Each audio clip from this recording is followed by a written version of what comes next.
बेटी घर पर अकेली है, मेरे बिना नहीं रहती। बेटी का नाम क्या है? मीरा। ये देखो। मुझे दिखाओ। बहुत प्यारी है। दिखाओ ना। लो।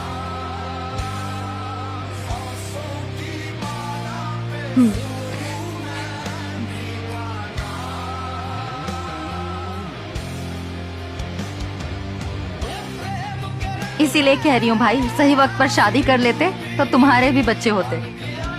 इसने अभी तक शादी नहीं की? नहीं।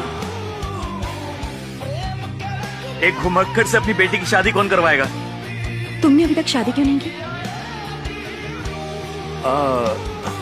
वो मेरा नहीं भी तो क्या हुआ, मुझे उसकी खुशियाँ अजीज हैं। वो मेरा नहीं भी तो क्या हुआ, मुझे उसकी खुशियाँ अजीज हैं। उसे पहली बेटी अता हुई, मेरा घर खिलौनों से भर गया।